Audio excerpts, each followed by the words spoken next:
today's basically training is on movement building, which is something very close to my heart.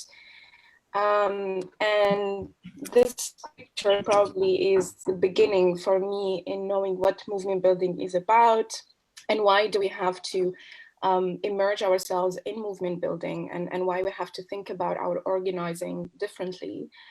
This is a picture I took during Tunisia's revolution in 2010, 2011, when we had a series of protests, and then we moved on to a democratic transition for about 4 years, and now we are enjoying, that process that we started in 2010.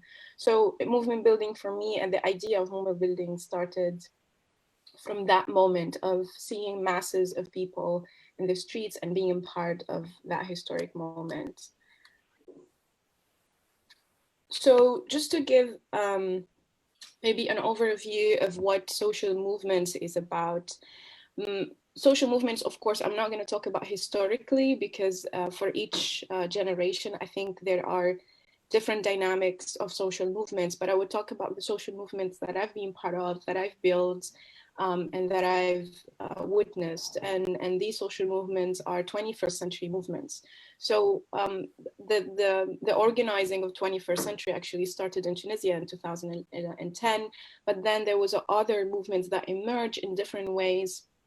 We see today the climate movement, we see the Black Matter movement, we see Fees Must Fall movement in South Africa. So we've seen a lot of other movements that not necessarily the movement that we have done in Tunisia, in terms of going in the streets, asking for reforms in governance, and even asking for complete change of the regime. So they're different dynamics. So the one I'm going to talk about is maybe a thread among all these movements, and majorly is synchronizing group behavior. So it's about the masses. It's when people come together in one time, one place, with one slogan that will show unity, and that will bring the movement to life, but also that can put pressure to whatever the movement is trying to achieve. The second characteristic of a movement is documentation. It's when the movement becomes the source of information. So not wait for the media to cover your movement, or to manipulate your narrative, but it's for the movement to own their narrative. And I used to say a lot in Tunisia's revolution, we make the news until we become the news, because we were the ones blogging, we were the ones live tweeting, documenting, until those have been picked by mainstream media and have become the news. And so we have the tools today, we have the technology, we have the social media, we have the platform to actually own our own narratives and not allow other people to tell our story of the movement. So we have, from the onset, to document it and put out there what is our mission, what are we trying to achieve, how many people join the movement, and not let other coverage define that. The third characteristic is the identify, check the source. So basically, any effective movement needs to back its mission, and it's mobilizing with data. And that data should have identification of where that data comes from, but also checking that data.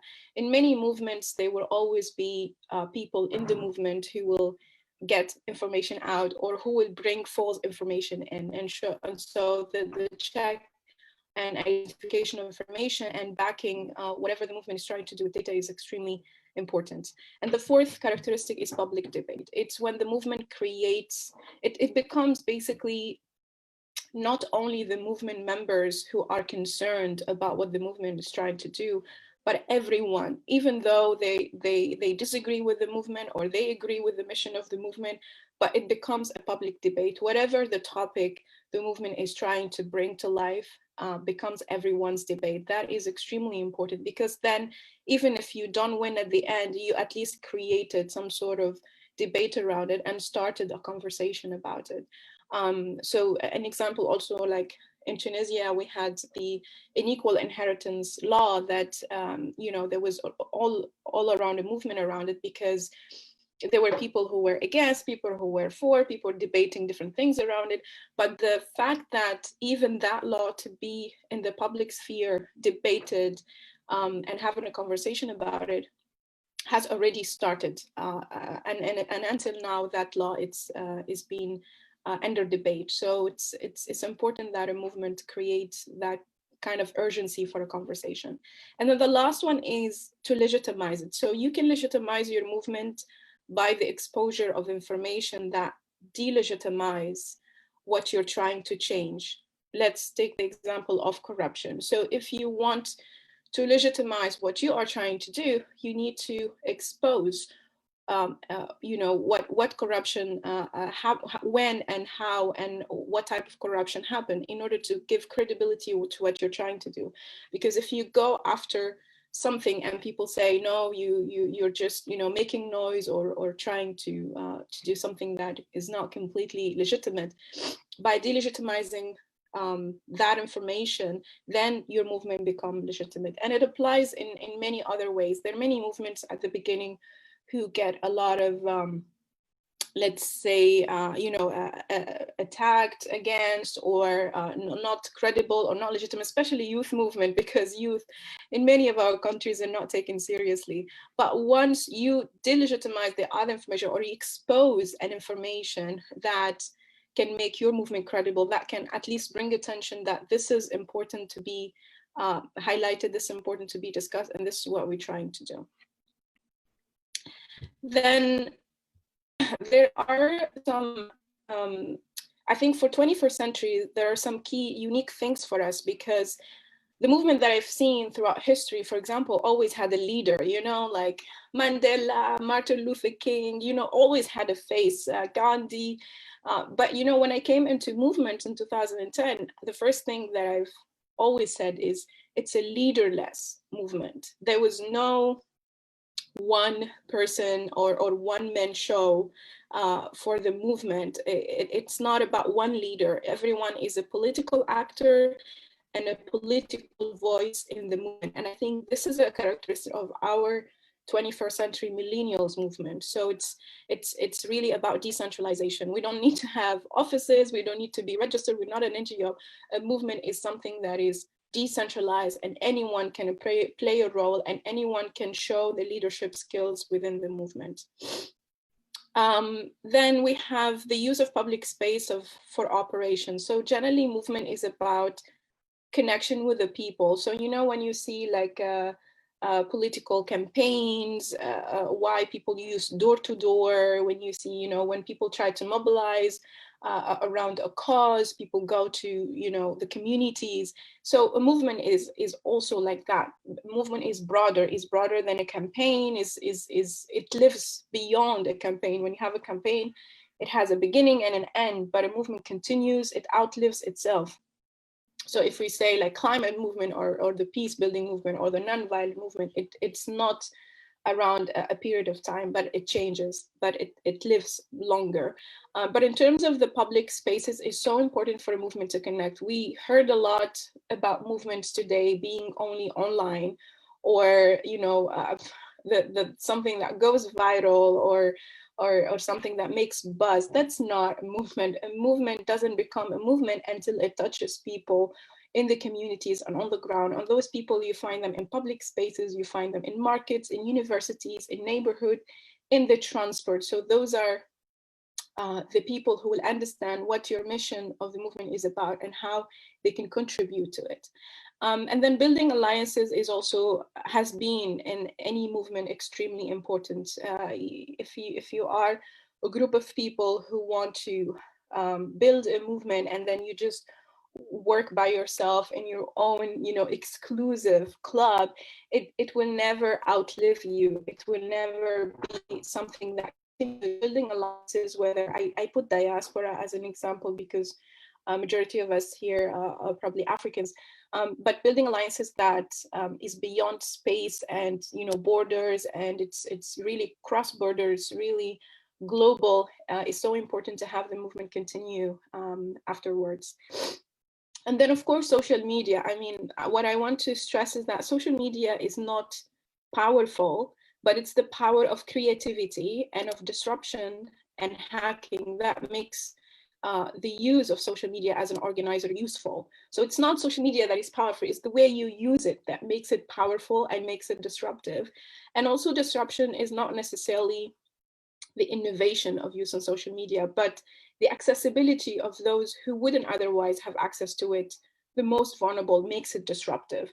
So I always give the example of how, in a refugee camp, for example, using M-Pesa, you can bypass, completely disrupt the whole system, and you can bypass anything, and you can make your own transactions while you're sitting, in a very marginalized community. You're sitting, or even you have a disability or a certain situation you are in, but because of that technology, you're disrupting the whole environment. And you are attaining what you want to achieve. And so I think that's how we need to think about social media, and that's how we need to think about technology.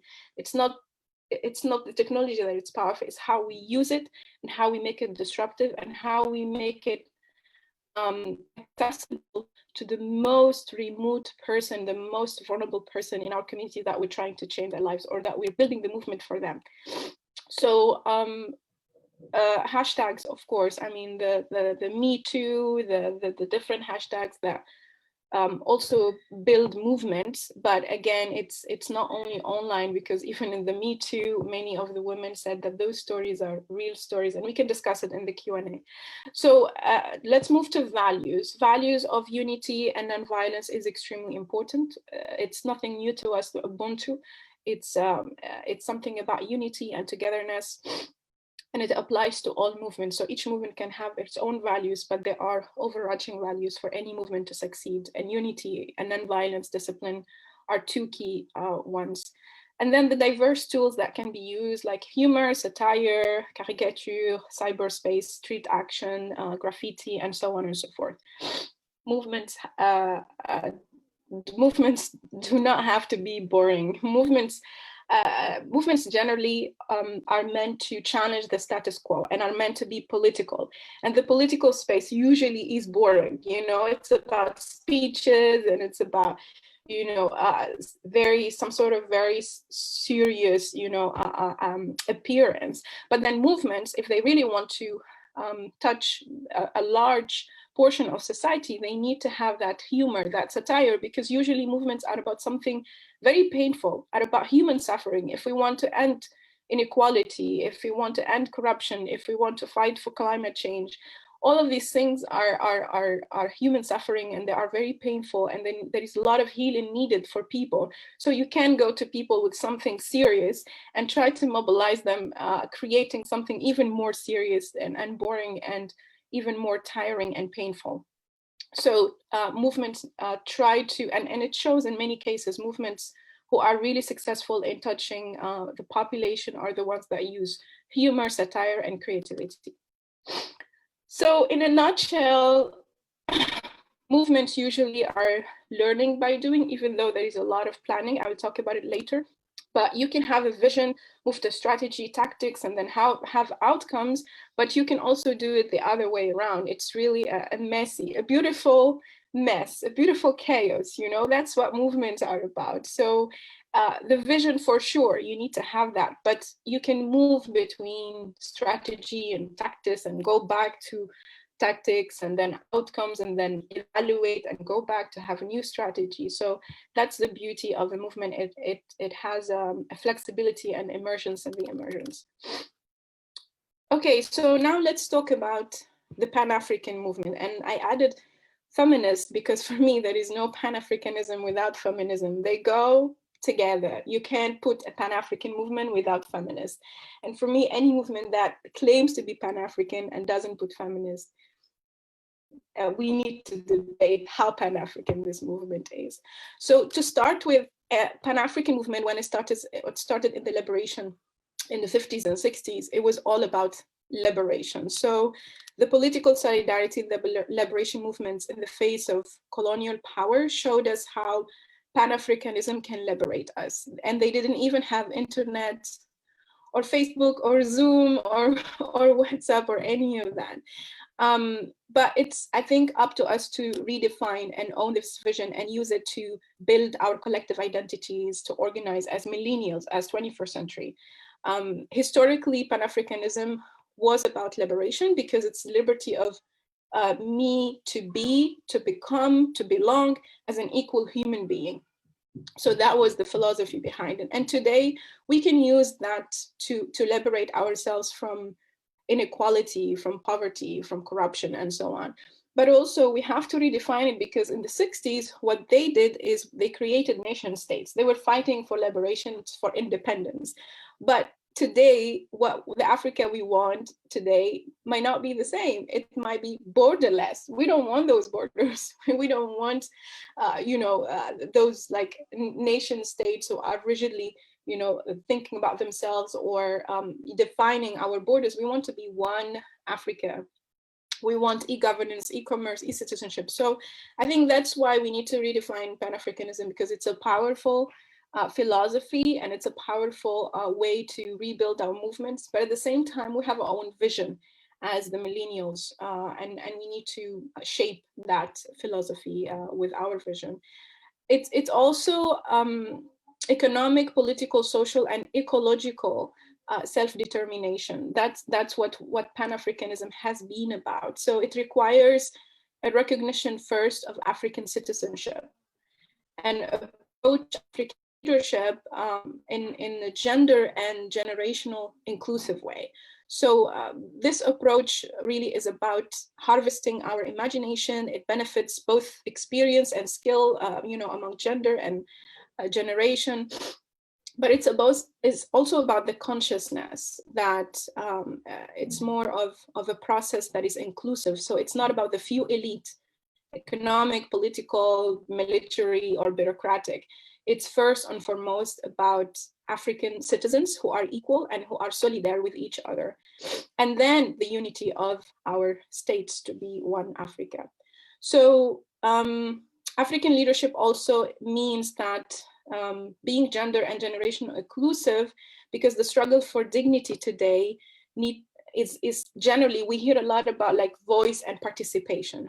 So we really lost the nature of a radical, Pan-Africanism, where we started in the Pan-African values. If we are to be true to young people, to young women, the voice, as we say, voice and participation is not enough to end unemployment and poverty. So that's why we need to go back in history and see what is the Pan-African feminist movement. It was radical.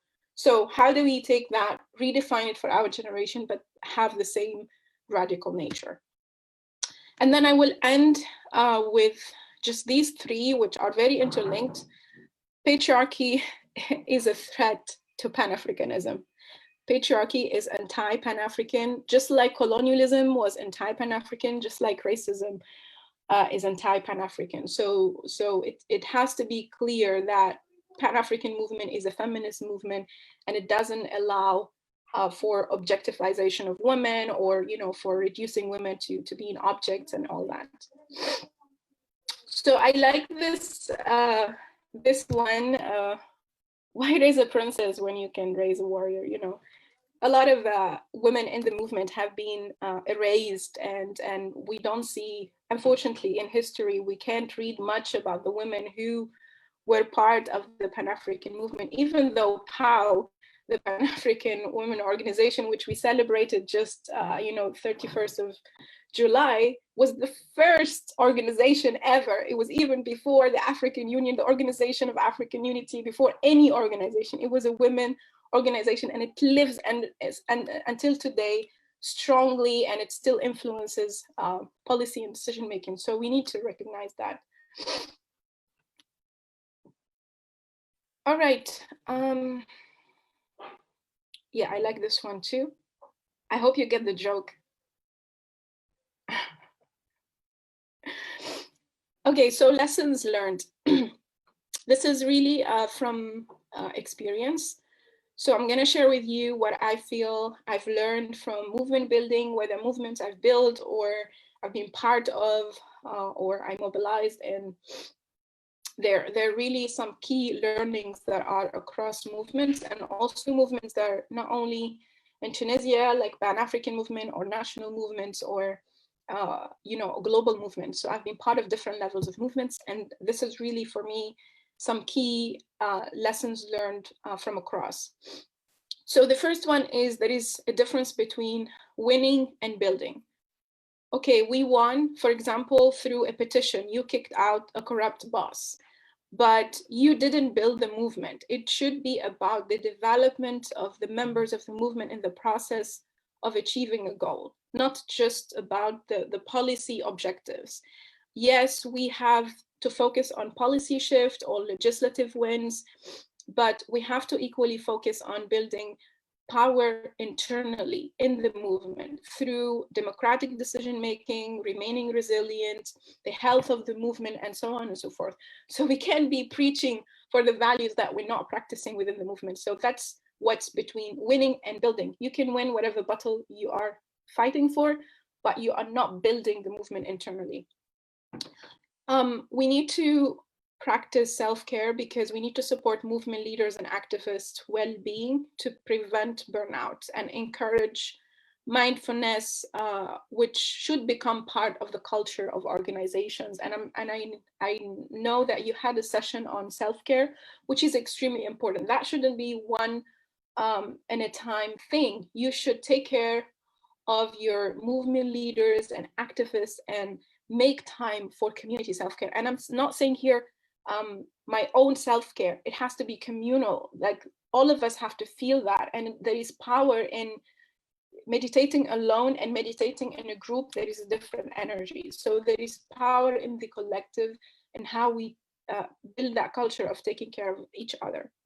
So movements also need times to figure out internally, especially the governance structure. How do we operate? As I said, it's a messy process. We have strategy, tactics, we change and all that. So we need to take time to figure out things. Movement cannot be built overnight. Whoever says, oh, when they used to say like the Arab awakening, I used to fight against that because people did, well, first Arab is problematic, but people didn't just wake up and did the revolution. It took 7 years to do a revolution in 2011. And it applies the same to all the countries. People think revolution just happened like overnight, 20 days of protests or 18 days of protests, and that's a revolution. That's not a revolution. People have been fighting for a while, for decades sometimes, to reach that point of breaking through. So we need to also recognize that it takes time. We should also recognize the moving nature of movements. Movements are not statics. They move, they develop, and they continue to manifest in different ways. And we need to experiment with different things, different strategies, different tactics, learning, resilience, and we go on. So it has to have that flexible nature. We also need time and space for structured reflection. It's extremely important. If we do not have reflection of where are we going, then we lose the essence of our movement, and we need to provide that time for feedback and reflection. We need to lead by example, and there is a civil rights movement veteran. I met her in 2011 when I was in the US, and she said something extremely important, that she used to work with Martin Luther King, and he used to sit in the front row when they organized the workshop or a training for new members of the movement. So he used to do that, to lead by example. So it doesn't mean that you have a workshop, so you go and delegate. As the leader or as part of the leadership, you need to lead by example, and you need to be on the front line of whatever the movement is trying to do. So when people see that, they get motivated. And it's easier for them to, keep that drive in the movement. And then organize. Many people don't know the story of Rosa Parks' bus boycott. Many people think that was like an accident, a moment. She was sitting there and then things happened and whatnot. The bus boycott was planned for weeks. So when exactly and which exactly the bus to take, where to sit, what moment, it was all planned.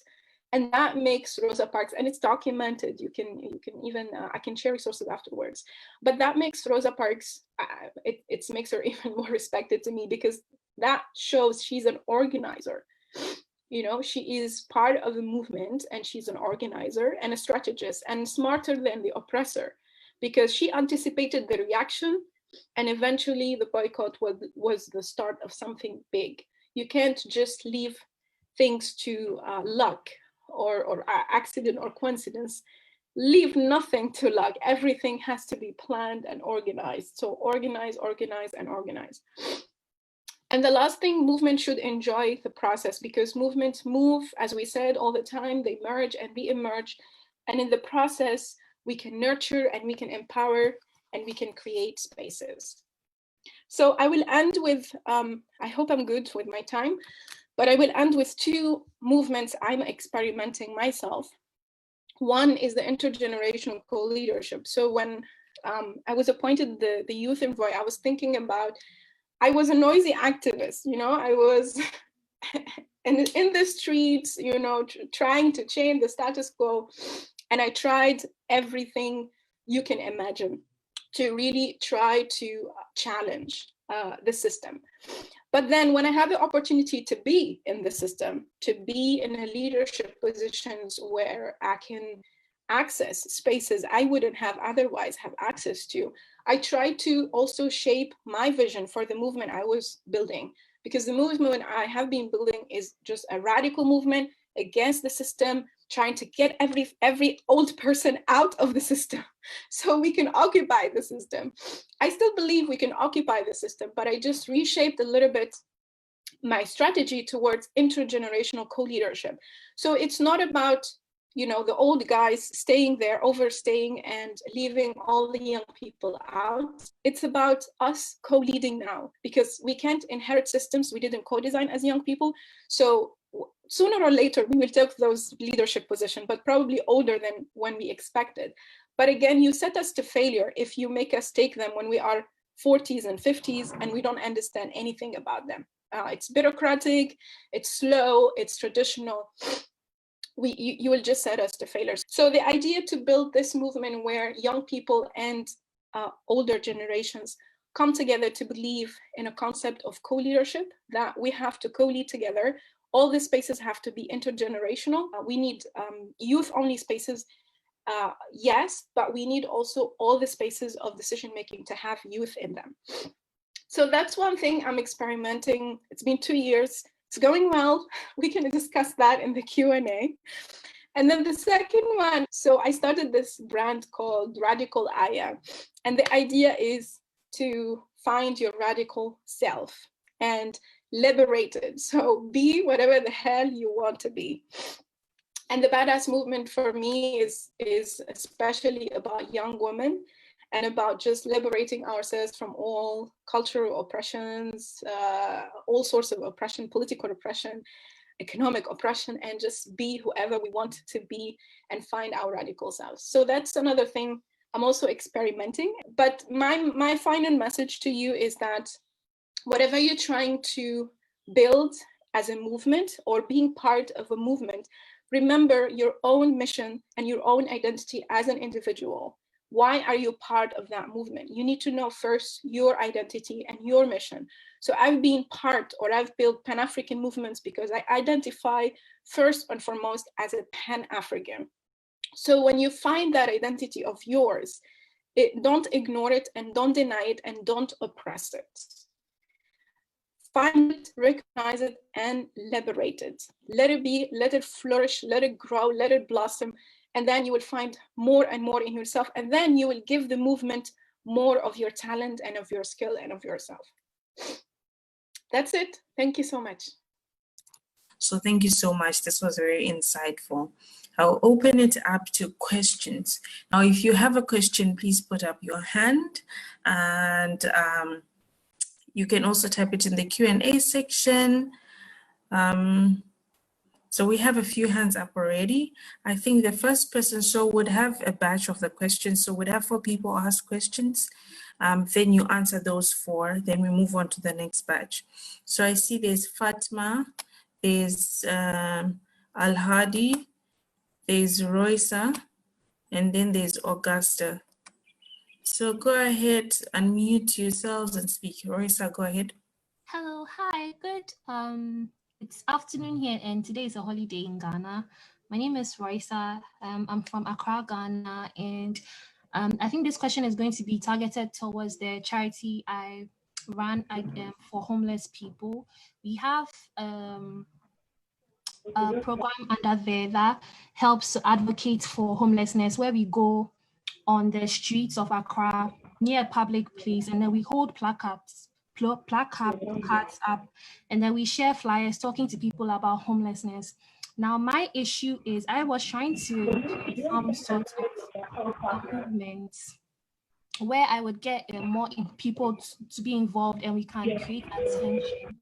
Now, my problem is I was having trouble getting volunteers to come on board and then hold placards up and then talk to passerbys. Is there any advice you can give me on how I could be able to convince people and get them to speak up with us on this matter, aside social media? Thank you. Okay, good afternoon. I'm Asma Al-Hadi from Sudan. Actually, I'm not sure it is a question or it is kind of comment.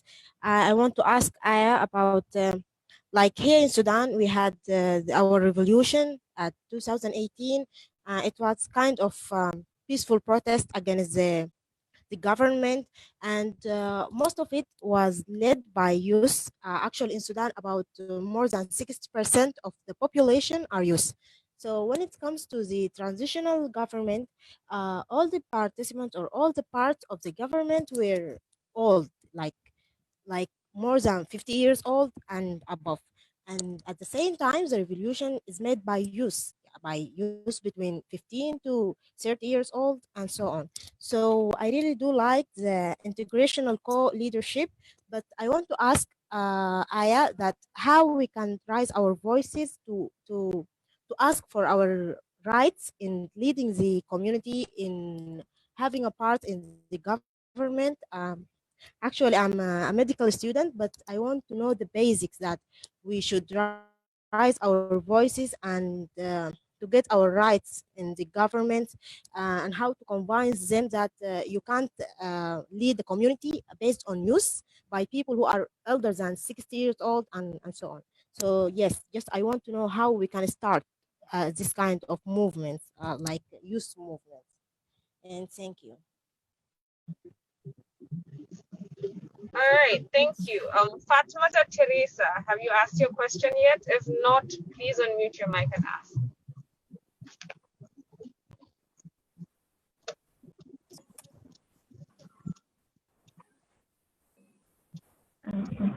Hello, good afternoon.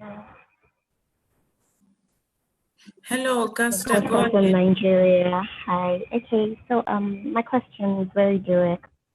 So I'd like to ask how one can build confidence. So if one has a kind of you have a mission to speak probably about rape, as especially for the girl child, as those who are under the teenage age. Those who are under the teenage age, how does one build confidence to start a movement or a cause like that? That's my question. Thank you. Okay, and one more from Adama.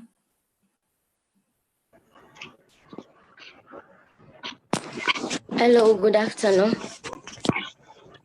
Hello. Yes, Adama, we can hear you. Hi, thank you very much. The presentation was clear and understandable. My question is, I don't know the difference between, let me say, a movement is there a movement building advocate, or advocates talking only on general issues? Do we have separate thing, like you can be an advocate and also a movement, and involved in a movement building, like the topic you taught us? Okay, thank you. You can go ahead and answer those, Aya. Thank you so much. Yes, thank you for muting, maybe, because there's a lot of noise around.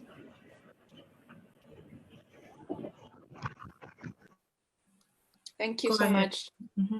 Thank you. Thank you everyone for asking very pertinent questions. So I'm going to start with the first one on trying to get volunteers into the movement or the campaign you're doing on homelessness. I think one thing that is extremely important for volunteers especially is to provide incentives.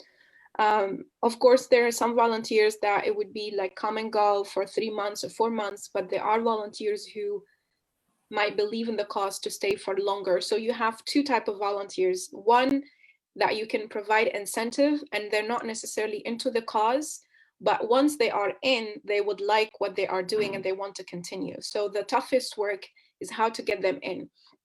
And how to get them in, it could be an incentive of providing a training for them. It could be, you know, making sure that they have their transport, they have, you know, their food, everything covered. So they don't feel like this is, I'm spending to be part of this. So those for the ones that really do not believe in the cause yet, but you want to bring them in as volunteers. So think of incentives, certificates, trainings, and other things that they can feel also an added value to their experience while joining your movement. For volunteers who are in there, but who maybe will drop or who will get tired, make sure, as I said, once you have volunteers in, to keep on the motivation, and that motivation can be through community care, can be through ongoing opportunities for the movement to grow. It's a two-way. When you are part of something or you belong to something, you need to also get something fulfilling for yourself. So try that out. And then for actually getting people interested, not the volunteer, the general public interested in your cause, which is in this case homelessness, always a powerful thing to show injustice is for the people who experience injustice to speak up for themselves.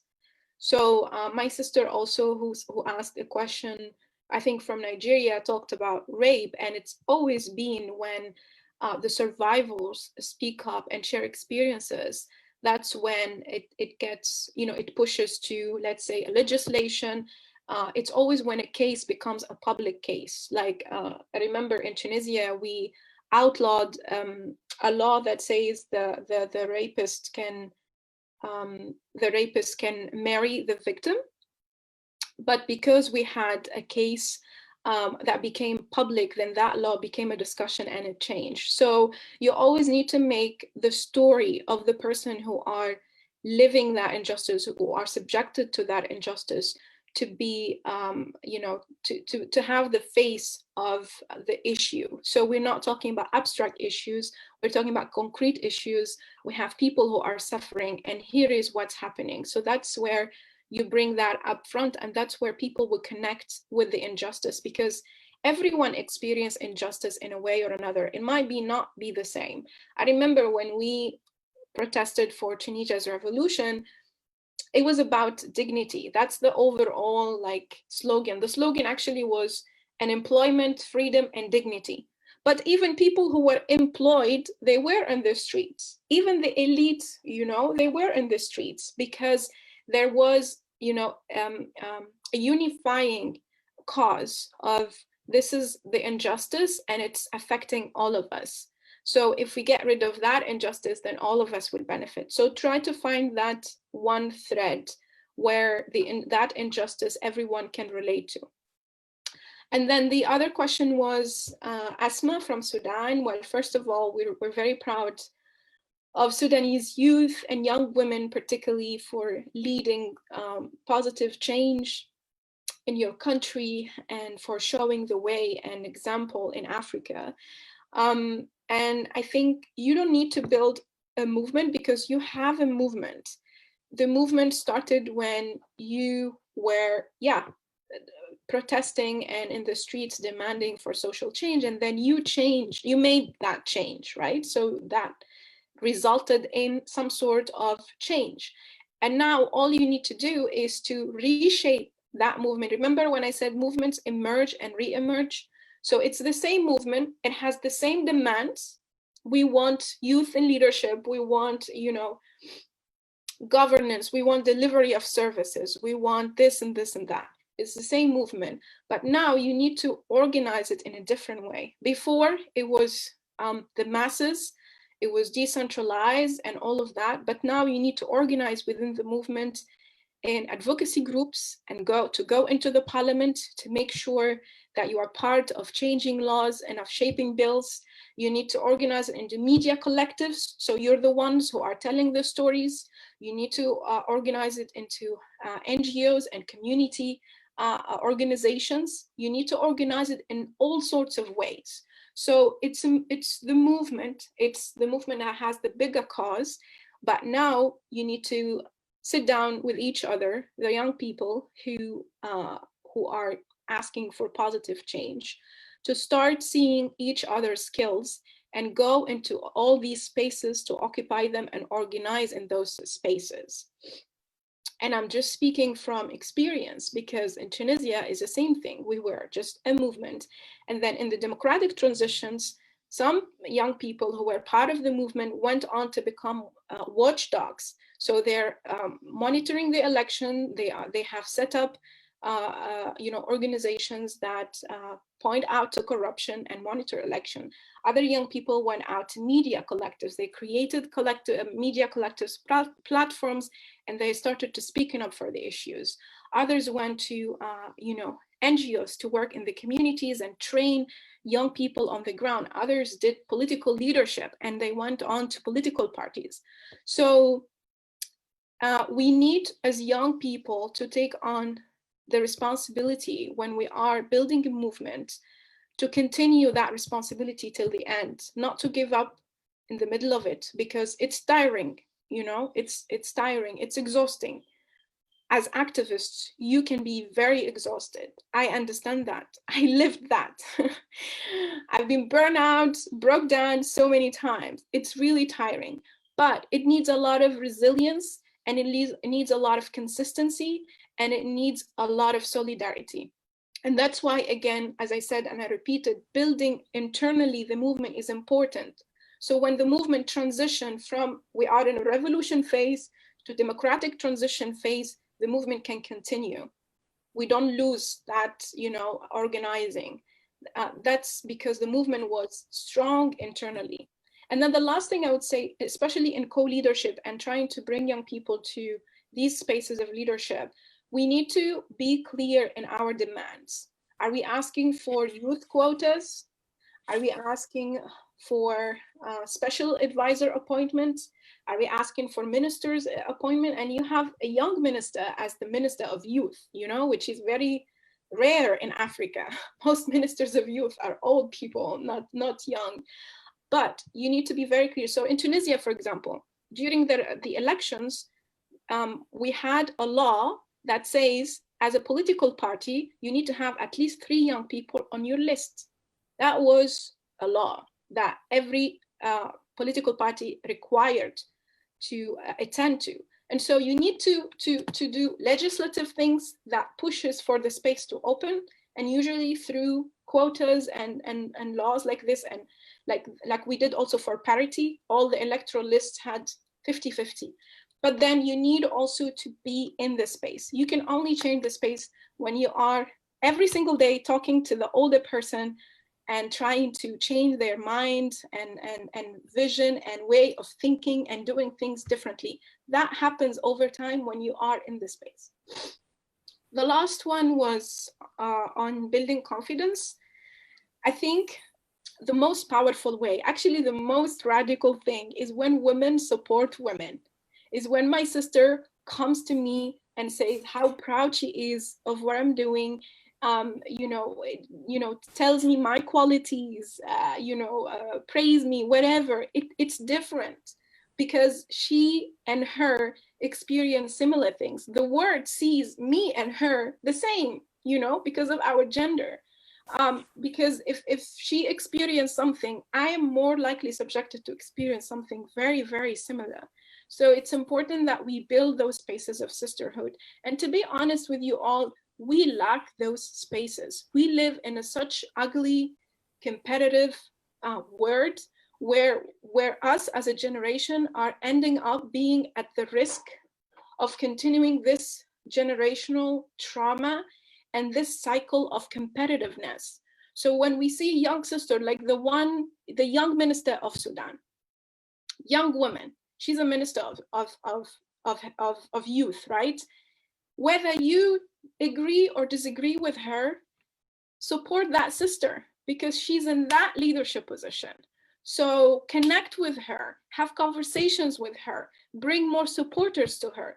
The more she thrives and the more she opens up the space, the better we will have results. And we don't have that mindset yet. We have such a mindset of competitiveness. So when we see a young person here and a young person there, we just try to, like, I don't know, bring them down or whatever we are thinking, you know? And that sisterhood, our generation need to break that cycle of this ugly competitiveness and move on to a space of collaboration, because as young women, we're emotionally intelligent, we're collaborative, and move to a space where we see each other in each other's spaces as a strength, as empowering. You are in that space, you are opening more space for young women. I am in this space, I'm opening more space for young women. That's how we occupy the space. That's how radically we can change it, you know? That's how strategic, that's the movement. That is the movement. If you want young women to be in all the spaces in the next decade, we need to do exactly that. The ones who got that space, we need to support them. And the ones who didn't, we need to identify them and get them there. So that's how we build that movement. I hope I answered the questions. I'm not sure if we still have time, but back to you. There's a lot more questions, but we have only 1 minute. So get one question, one person to ask their question, 30 seconds, and you can also respond in 30 seconds. So we have Oladejo. Good afternoon, everyone. My name is Oladejo Christiana from Nigeria. I thank you so much, Aya, for the presentation. That was lovely. I just want to ask one question that I'm a bit skeptical about. You, in summary, you want us to be radical in everything we want to do, our movement, our passion. For instance, if you're passionate about the political system, especially the police system, how they're brutal, how they don't conform to what they're supposed to do. How do you think we can go about it, especially for us to do it and we'll be secured in the process? Because security is something that we don't really have in Africa, especially when it comes to civil rights and fundamental human rights, respect of fundamental human rights, because we are so engrossed in power. So far, any person has power, they tend to misuse it. So if you want to venture into that form of movement, because I really see a lot of oppression from the police force in my area, which is really, really bad. But what can I do about it without being afraid of me being secured myself? That's my question. Thank you. So thank you so much for that important question. First of all, for any movement, you need legal experts. Don't start anything, you know, just like you need the organizer, you need the social media strategist, you need the comms person, you need the treasurer, whatever. You know, you first thing maybe when you think of setting up something is like my comms, you know, or my social media. You need to think first thing about my legal expert, who I'm gonna get. And there are a lot of them who do pro bono work.